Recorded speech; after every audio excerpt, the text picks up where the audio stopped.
अस्सलाम वालेकुम, आदाब नाज़रीन से मैं आपका मेज़बान इदरीस फलाही आप सब लोगों की जानकारी के लिए बताना चाहूँगा कि जिस तरीके से मुल्क भारत के अंदर अगर देखा जाए तकाबुली मुताले के लिए काफ़ी सारे उलमा, काफ़ी सारे गुरु माने जाते हैं, लेकिन अगर कस्बा डोडा की बात की जाए यहाँ पे बहुत कम तादाद में ऐसे लोग होंगे जो हर मज़हब की किताबों का मुताला करते हैं और फिर लोगों तक उसके हवाले से पहुंचाने की कोशिश करते हैं और फिर उस पर अमल करना और उन्हें कराना, इन तमाम चीज़ों के हवाले से काम कर रहे हैं। हमारे साथ मोहम्मद इरफान नायक साहब बैठे हैं और साथ ही साथ इनके मिशन में यहाँ पे इस वक्त अगर बात करें ज़िला डोडा के अंदर काफ़ी सारे लोग समाजी कारकुन की हैसियत से इनके साथ काम कर रहे हैं बिला लिहाज मजहब व मिल्लत। आप सब लोगों को बताना चाहूँगा ये हैं कुरान इनके पास। सबसे पहले आपको दिखाने की कोशिश करेंगे दो कुरान जो इस वक्त मुसलमानों की एक मजहबी और बहुत ही मोतबर किताब मानी जाती है।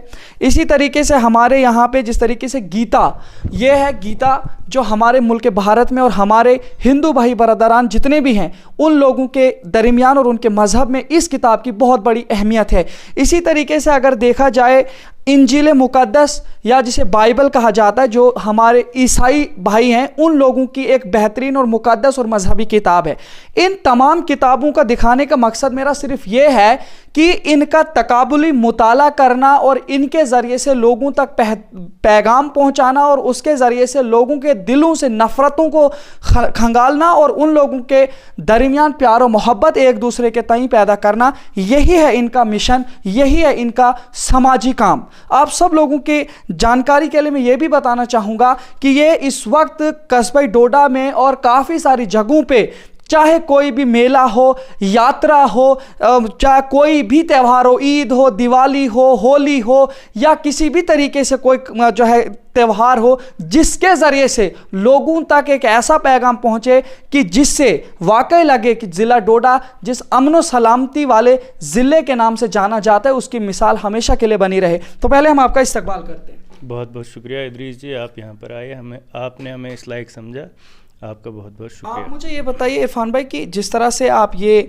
काफ़ी सारी किताबों का मुताला करते हैं, क्योंकि ये एक काम एक बहुत ही मुश्किल काम भी है, क्योंकि लोग तो अभी ये जो बच्चे पढ़ रहे हैं ये जो है अपने पढ़ाई की जो किताब उनकी सिलेबस की किताबें वो नहीं पढ़ पाते हैं।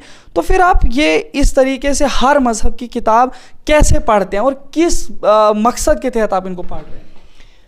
देखिए, हकीकत ये है कि जब हम अपने समाज पे नज़र दौड़ाते हैं तो यहाँ पर कई तरह के कई मान्यताओं के लोग रहते हैं। हर एक का फेथ जो है वो अलग अलग चीज़ों के साथ जुड़ा हुआ है। जैसे आपने अभी कहा कि गीता के साथ हमारे हिंदू भाइयों की श्रद्धा और आस्था है, कुरान के साथ मुसलमान भाइयों की आस्था है और बाइबल के साथ ईसाई भाइयों की आस्था है। लेकिन जब हम इस पे गौर करते हैं, इससे देखते हैं, इसका मुताला करते हैं तो हमें ये पता चलता है कि असल ज्ञान ये जो है ये मानवता के लिए है और ये ईश्वर की ओर से, अल्लाह की ओर से है। इसीलिए हमने इनको, जब सब लोगों का ये क्लेम है कि कोई कहता है कि गीता हमारी वाणी है और ये ईश्वरीय वाणी है, कोई कहता है पवित्र कुरान ईश्वरीय वाणी है और कोई कहता है बाइबल ईश्वरीय वाणी है, इंजील ईश्वरीय वाणी है, तो हमने इसका मुताला किया और हमने ये पाया कि हर जगह दुनिया के हर भूभाग में ईश्वर का संदेश, उस अल्लाह का मैसेज सारी मानवता के लिए, गाइडेंस के लिए आया है और वहाँ की अलग अलग भाषाओं में आया है। और वक्त के साथ साथ चीज़ों में कुछ तब्दीली आई है, अंदाज़े बयान में कुछ तब्दीली आई है, इस वजह से भाषा का अंतर रहा है। उस भाषा की वजह से लोगों ने इसको अलग अलग समझ लिया। हकीकत में अल्लाह का मैसेज सारी मानवता के लिए, ईश्वर का मैसेज सारी मानवता के लिए एक है, क्योंकि मालिक एक है और मानवता एक है। ये सब एक माता पिता की संतान है और यहाँ भारत की मान्यता ये है कि वासुदेव कुटुंबकम, पूरा विश्व ईश्वर का परिवार है। और प्रॉफिट मोहम्मद सल्लल्लाहु अलैहि वसल्लम ने ये हदीस है कि अल खल्क़ु अयालुल्लाह, ये जो पूरी मानवता है ये ईश्वर का परिवार है। इसलिए ईश्वर का संदेश सारे अपने परिवार के लिए एक ही होगा। सिर्फ हम इतना सा काम कर रहे हैं कि अलग अलग जगहों से इस संदेश को जमा करके उनके सामने पेश कर रहे हैं कि यहाँ पर भी यही बात है, यहाँ पर भी यही बात है। वो जो कॉमन मैसेज है वो कॉमन कानून मैसेज हम सब तक पहुंचाने की कोशिश करते हैं और उस पर दिल से अमल करने की कोशिश करते हैं। आप मुझे ये बताइए कि ये चीज़ें जो आप लोगों तक पहुंचा रहे हैं, काफ़ी सारी गलतफहमियां भी हो सकती हैं लोगों के दरमियान कि पता नहीं है कि क्या कर रहे हैं और किस तरीके से लोगों तक कौन सा पैगाम पहुंचा रहे हैं। तो ये तमाम चीज़ें किस तरह से आप इनको फेस करते हैं और फिर किस तरह से लोगों तक फिर भी ये मैसेज पहुंचाते हैं? बिल्कुल आपकी बात सही है। बहुत सारे लोगों को अपनी जगह ये गलतफहमी भी होती है कि शायद ये धर्म परिवर्तन का काम करते हैं। हकीकत ये है, हम ये मानते हैं कि धर्म जो चीज़ है ये उस मालिक की मर्ज़ी को धारण करना है, उस ईश्वर की, उस अल्लाह की मर्ज़ी के मुताबिक जीवन गुजारना है। अगर मालिक एक है सारी मानवता का, तो ये कैसे हो सकता है कि उसकी मर्ज़ी आपके लिए अलग, मेरे लिए अलग और इन भाई साहब के लिए अलग होगी? उसकी मर्ज़ी सबके लिए एक है, सारी मानवता का धर्म एक है। हम वही जो सारी मानवता के लोग अलग अलग किताबों को मानते हैं, वहीं से वही चीज़ निकाल के लाते हैं जो सब जगह कॉमन है।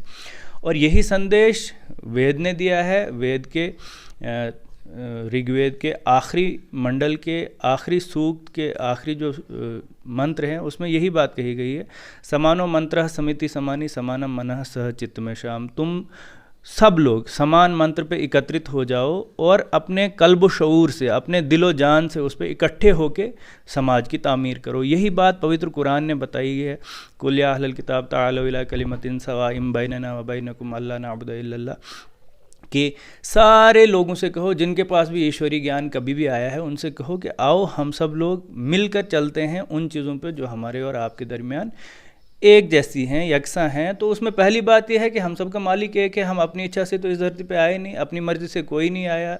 हम जिस घर में पैदा हुए हमारी इसमें कोई मर्ज़ी नहीं थी। मालिक की मर्ज़ी से जब यहाँ आए हैं, उसी की मर्ज़ी के मुताबिक जीना है, यही सब का धर्म है। वही मर्ज़ी हम लोगों को बताते हैं। हम हरगिज़ किसी को ये नहीं बताते कि आप उस घर से निकल के इस घर में आइए, आप अपना नाम बदलिए, आप अपना काम बदलिए, आप अपना परिवार बदलिए। हरगिज़ नहीं, हरगिज़ नहीं। आप सिर्फ अपनी सोच को बदलिए। कोशिश ये करते हैं कि पहले हम अपनी सोच को बदलिए। हम ये मानते हैं कि हम बदलेंगे युग बदलेगा, हम सुधरेंगे युग सुधरेगा। यही संदेश दूसरों को भी देते हैं कि अगर हम सुधरेंगे, आप भी सुधरने की कोशिश करेंगे, तो हमारा समाज जो है वो एक सेहतमंद समाज होगा। आप मुझे ये बताइए कि आपको क्या ज़रूरत महसूस हुई कि ये काम करना चाहिए? आपको क्या लगता है, क्या हमारा समाज बिखरा हुआ है? क्या हमारे बीच में इन तमाम चीज़ों की बुनियाद पर क्या नफ़रतें फैल रही हैं? क्या कहेंगे आप?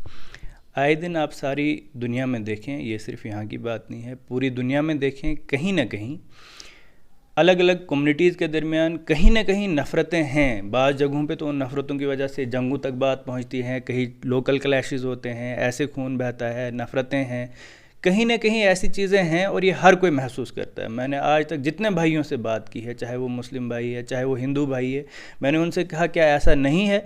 कहीं ना कहीं हमारे दिल में जब हम समझते हैं ये हिंदू है, तो कहीं ना कहीं हमारे दिल में ये बात नहीं आती है कि अच्छा ये मेरा अपना नहीं। और जब ये कहते हैं कि मुस्लिम है, तो कहीं ना कहीं हमारे दिल में ये नहीं आता है कि हमारा अपना नहीं है। ज़रूर आता है। क्यों? अज्ञानता की वजह से, हमारे ला इल्मी की वजह से, कम इल्मी की वजह से।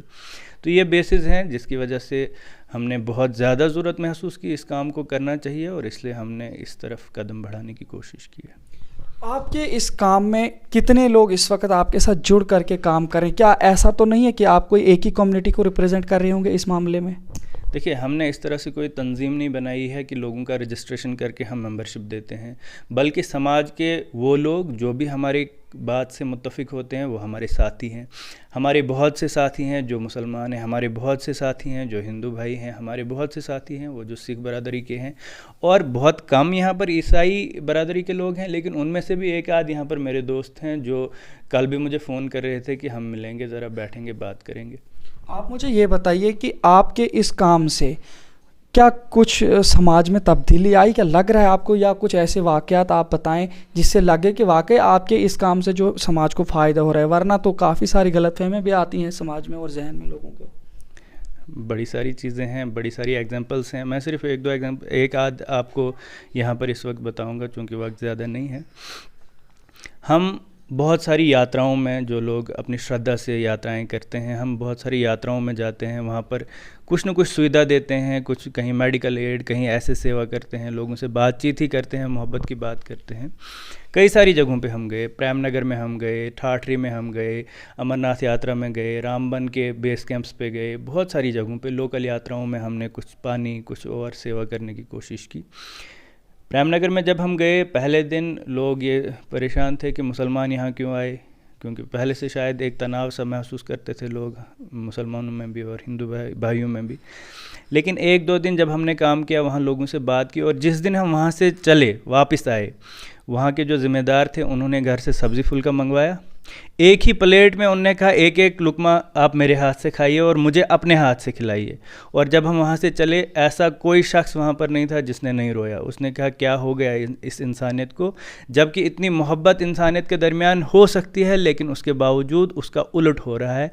ये इसलिए कि कुछ लोग इससे अपना फ़ायदा लेना चाहते हैं, कुछ अपने वेस्टेड इंटरेस्ट हैं लोगों को, इस वजह से वो इस तरह के काम करते हैं।